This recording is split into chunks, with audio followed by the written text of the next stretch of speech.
Hello विद्यार्थी मित्रांनो, global online क्लासेसवरती आपलं सगळ्यांचं स्वागत आहे. तर महाबीएड ॲडमिशन 2025 तर ॲडमिशनची प्रोसेस काय असते तर ते आपण या व्हिडिओच्या माध्यमातून स्टेप बाय स्टेप बघणार आहोत. म्हणजे ॲडमिशन तुम्हाला कशी प्रोसेस करावी लागते ॲडमिशनसाठी. तर विद्यार्थी मित्रांनो, फर्स्ट स्टेप की आता तुमचा रिझल्ट लागले, फर्स्ट स्टेप हे तुमची पूर्ण झालेली आहे.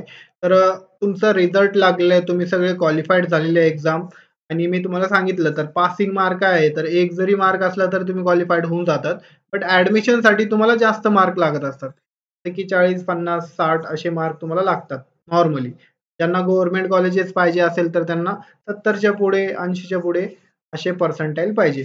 तर विद्यार्थी मित्रांनो, हे सगळी माहिती बघितलेली आहे आपण. तर आपण ह्या व्हिडिओच्या माध्यमातून काय बघणार आहोत, ऍडमिशनची प्रोसेस कशी असणार आहे तुमची स्टेप बाय स्टेप आपण बघणार आहोत. तर संपूर्ण माहिती जे विद्यार्थी बीएड मध्ये ऍडमिशन घेणार आहे तर त्यांनी आपल्या चॅनलला सबस्क्राईब करा, कारण की या पुढचे पूर्ण अपडेट एक्झाम तुमचे ऍडमिशन होईपर्यंत आपण या युट्यूब चॅनलवरती सगळे डाऊट, सगळे तुमचे जे प्रोसेस आहे ते इथे सांगणार आहोत. तर चला आपण वळूया आपले लेक्चरकडे.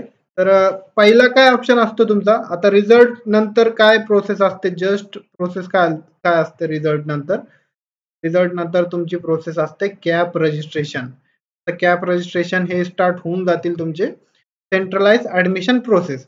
हे तुम्ही जर नाही केलं तर तुमचं ऍडमिशनच होत नाही. त्याचे मी डॉक्युमेंट वगैरे काय लागतात ते मी सगळं दिलेले आहे तुम्हाला, आपल्या चॅनलवरती तुम्ही बघू शकतात त्यासाठी काय काय डॉक्युमेंट लागतात. तर विद्यार्थी मित्रांनो, पहिले तर तुम्हाला रजिस्ट्रेशन करावं लागतं. त्याच्यानंतर ऑप्शन फॉर्म हे काय आहे, ऑप्शन फॉर्म काय आहे, तर विद्यार्थी मित्रांनो ऑप्शन फॉर्म म्हणजे तुम्हाला कॉलेज इथे निवडावं लागतात. कॉलेज इथे जे आहे ते निवडावं लागतात तुम्हाला. कॉलेजेस इथे तुम्हाला निवडावं लागतात. ते आता मी तुम्हाला सांगितलेलं आहे कॉलेज कसे निवडायचे, ते पण मी तुम्हाला व्हिडिओ बनवलेला आहे. म्हणजे आत्तापासूनच तुम्ही कॉलेजेस बघा तुमच्या आसपास, जेवढं जवळ असेल तुमचे कॉलेज तेवढं तुमचा फायदा होतो. कारण की आता खूप सारे जे विद्यार्थी आहे ते वर्किंग असतात, त्याच्यानंतर कुठे जॉब वगैरे करत असतात. तर विद्यार्थी मित्रांनो, बाहेरून ऍडमिशन घेतात. म्हणजे तुम्ही जेवढं जवळ घेताल तेवढं तुमचा फायदा होतो, फायनान्शियल पण आणि तुमचा टाइम वगैरे पण वाचतो. ज्यांना फुल टाइम जसं की रेग्युलर त्यांना करायचं आहे बीएड, ते तुम्ही लांब ही जरी घेतलं तर त्यांचा म्हणजे ते घेऊ शकतात. ज्यांना रेग्युलर करायचं आहे, ज्यांना रेग्युलर नाही करायचं ते जवळच घेतलं तर त्यांना जे आहे ते सोपं पडत असतं. तर ऑप्शन फॉर्म म्हणजे काय, तुम्हाला कॉलेज निवडावं लागतात. कॉलेज निवडायचे, मग ते मेरिट लिस्ट लागतात. तुम्ही सिलेक्ट झालेत की नाही ते तुम्हाला सगळं कळतं. मी तुम्हाला डिटेलमध्ये ते पण सांगतो. आणि फायनल डॉक्युमेंट सबमिशन म्हणजे ऑप्शन फॉर्ममध्ये तुम्ही कॉलेज सिलेक्ट केलं. आता मी एक कॉलेज सिलेक्ट केलं इथे. तिथे माझा नंबर लागला तर मला इथे मेलच्या द्वारे किंवा मग वेबसाईटवरती मला कळवलं जातं की तुमचा नंबर लागलेला आहे, तुम्ही आता येऊ शकतात. म्हणजे तिथं माझं नाव येऊन जातं. तर तिथे तुम्हाला डॉक्युमेंट लागतात. फायनल डॉक्युमेंट तुम्हाला तिथे जमा करावं लागतात विथ फीज. फीज पण तुम्हाला तिथे सबमिट करावं लागते. तर कॉलेजची फीज वगैरे काय असते मी ते पण सांगितलेलं आहे. दुसऱ्या व्हिडिओमध्ये आपण जे आहे कॉलेजची फीस किती असते, गव्हर्नमेंट कॉलेजची, त्याच्यानंतर प्रायव्हेट कॉलेजची, हे पण आपण बघणार आहोत. तर विद्यार्थी मित्रांनो, फायनल डॉक्युमेंट सबमिशन झाल्यानंतर तुमचे जे आहे ऍडमिशन कन्फर्म होतो आणि तुम्ही जे आहे ऍडमिशन म्हणजे तुमचा शैक्षणिक जे वर्ष आहे ते चालू होऊन जातो. तर अशा प्रकारे हे 3 स्टेप आहे. आता कॅप रजिस्ट्रेशन तुम्हाला फिलअप करावं लागतात, त्याच्यानंतर ऑप्शन फॉर्म, त्यानंतर डॉक्युमेंट सबमिशन. हे कॉलेजमध्ये जाऊन तुम्हाला करावं लागतं. हे प्रोसेस ऑनलाईनच होते. कॅप रजिस्ट्रेशन आणि ऑप्शन फॉर्म हे तुमची जी आहे प्रोसेस ऑनलाईनच होत असते. तर कॅप राउंड कसे होतात तुमचे, तर ते पण आपण बघू. कॅप राउंड कसे होतात, तर विद्यार्थी मित्रांनो, कॅप राउंड कसे होतात तुमचे पण सांगणार आहे तुम्हाला. बघा, हे फर्स्ट राउंड आहे. आता किती राउंड होतात, 3 राउंड होतात टोटल. हे मागच्या वर्षीचं आहे, ह्या वर्षीचं नाहीये. बट आपण एक आयडियासाठी मी तुम्हाला सांगत आहोत. तर बघा, तुम्ही कॅन्डिडेट रजिस्ट्रेशन. आता कॅप राउंड म्हणजेच हे कॅन्डिडेट रजिस्ट्रेशन असतं. तर रजिस्ट्रेशन तुम्हाला करावं लागतं. त्याच्यानंतर हे बाकीचे जे बाहेरचे स्टुडंट वगैरे आहेत ते हे करतात.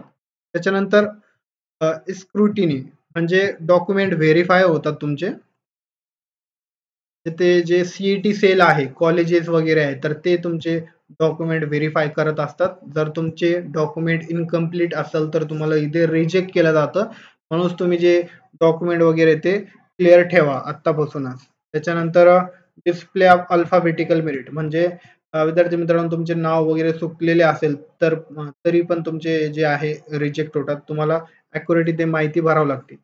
यामध्ये ते येतं. त्याच्यानंतर तुम्हाला एक टाइम दिला जातो. तुमचे रिक्वायर्ड डॉक्युमेंट जे आहे म्हणजे राहिलेले डॉक्युमेंट वगैरे ते तुम्हाला अपलोड करण्याची पण संधी दिली जाते. जर तुम्ही नाही अपलोड केलं तर तुमचा ते रजिस्ट्रेशन ते म्हणजे रिजेक्ट केला जातो. तुमचं ॲडमिशन होत नाही.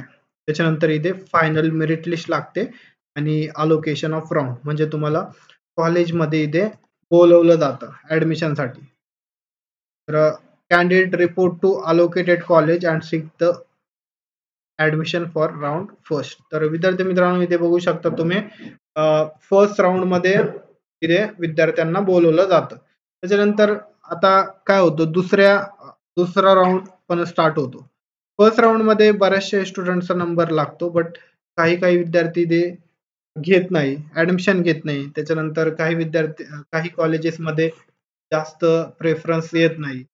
50 सीट आहे तर तिथे 20च प्रेफरन्स येतात. त्याच्यानंतर 25च प्रेफरन्स येतात. तर ते ॲडमिशन फक्त 15-20 होतात. जे राहिलेले सीट आहे तर त्यांच्यासाठी कॅप राउंड सेकंड होतो. त्याच्यानंतर अशा प्रकारे तुम्हाला सेम प्रोसेस करावी लागते. सेम प्रोसेस होती इथे. त्यांनी फर्स्ट राउंडमध्ये रजिस्टर नाही केले तर सेकंड, थर्डमध्ये पण करू शकतात. थर्ड राउंडमध्ये फायनल राउंड असतो तुमचा. तर अशा प्रकारे विद्यार्थी मित्रांनो थर्ड राउंड लागतो आणि परत एक राउंड लागत असतो इन्स्टिट्यूट लेवल राउंड. म्हणजे प्रायव्हेट कॉलेजेस असतात. तर हे फक्त प्रायव्हेट कॉलेजेस असतात. तर हे मॅनेजमेंट कोटा वगैरे जे आहे म्हणजे जास्त फीज लागत असते थोडी. फर्स्ट, सेकंड आणि थर्ड राउंडमध्ये तुमचा नंबर लागला तर तुम्हाला थोडी गव्हर्नमेंट कॉलेजेस मिळण्याची पण शक्यता असते आणि शक्यतो फर्स्ट राउंडमध्ये सगळे जे कॉलेजेस आहे गव्हर्नमेंट कॉलेजेस त्यांची सीट फुल होऊन जातात तशा प्रकारे. मला त्यासाठीच जास्त स्कोर इथे लागत असतो. तर अशा प्रकारे विद्यार्थी मित्रांनो हे cut off data of admission, no admission after the cut off data, cut off date, cut off date of admission. बघू शकता तुम्ही आता कट ऑफ डेट जे आहे तर हे डिक्लेअर केलं जातं इथे. एक फायनल डेट असते त्याच्यानंतर तुमचे ॲडमिशन बंद होऊन जातात डायरेक्टली. आणि इन्स्टिट्यूट लेवल जे ॲडमिशन असतात तर ते झाल्यानंतर तुमचे ॲडमिशन बंद होऊन जातात. तुम्ही नेक्स्ट इयरसाठी मग ॲप्लाय करू शकता. तर विद्यार्थी मित्रांनो अशा प्रकारे तुमचा जे नंबर आहे फर्स्ट, सेकंड राउंडमध्ये लागलं तर शक्यता असतं की गव्हर्नमेंटमध्ये तुमचा नंबर लागून जाईल. थर्ड आणि इन्स्टिट्यूट लेवल जे कॉलेजेस आहे, राउंड आहे, तर त्यामध्ये त्यांचं लागतं तर ते थोडे फीज वगैरे पण जास्त असते तिकडे प्रायव्हेट कॉलेजेस आणि गव्हर्नमेंटच्या एवढ्या जे सुविधा आहे ते पण भेटत नाही. जसं की हॉस्टेल आहे. बाकी खूप साऱ्या सुविधा असतात गव्हर्नमेंट कॉलेजेसमध्ये. ते भेटत नाही प्रायव्हेट कॉलेजमध्ये आणि तुम्ही आत्तापासूनच तुमचे जे कॉलेजेस वगैरे आहे, कशाप्रकारे तुम्हाला सर्च करायचे आहे, कशाप्रकारे तुम्हाला शोधायचे आहे, ते पण मी व्हिडिओ बनवलेले आहे. आपल्या चॅनलवरती जा आणि तिथे बघू शकतात. Search college. मी त्याचा व्हिडिओ पण बनवलेला आहे. तुम्ही कशाप्रकारे बघू शकतात ते पण. कॉलेज तुम्ही घरबसल्या कशाप्रकारे बघू शकतात. कोणती फॅकल्टी आहे, काय-काय फॅसिलिटीज आहे ते सगळं बघू शकता तुम्ही. तर विद्यार्थी मित्रांनो अशा प्रकारे तुमची ॲडमिशनची प्रोसेस होत असते. तर आता 3 टप्पे बाकी आहे फक्त. आता या टप्प्याला जास्त टाईम लागत असतं विद्यार्थी मित्रांनो. Cap registration. त्यानंतर तुमचे व्हेरिफिकेशन वगैरे होत असतात. त्याला थोडं टाईम लागतं आणि ऑप्शन फॉर्मला पण थोडं टाईम लागत असतं. कारण की फर्स्ट राउंड झाल्यानंतर फर्स्ट राउंड तुमचा 1 महिना चालतो. त्याच्यानंतर दुसरा, तिसरा आणि चौथा असे 2 ते 3 महिने तुमचे जे आहे ॲडमिशनची प्रोसेसच चालत असते. तर अशा प्रकारे विद्यार्थी मित्रांनो, ही आजची आपली अपडेट होती. तुम्हाला व्हिडिओ आवडला असेल तर लाईक करा आणि आपल्या चॅनलला अवश्य सबस्क्राईब करा. मला काही पण डाऊट असेल तर मला तुम्ही कमेंट सेक्शन मध्ये कमेंट करू शकतात. आपण त्यावरती पण व्हिडिओ बनवू. Thank you. भेटूया नेक्स्ट अपडेटमध्ये.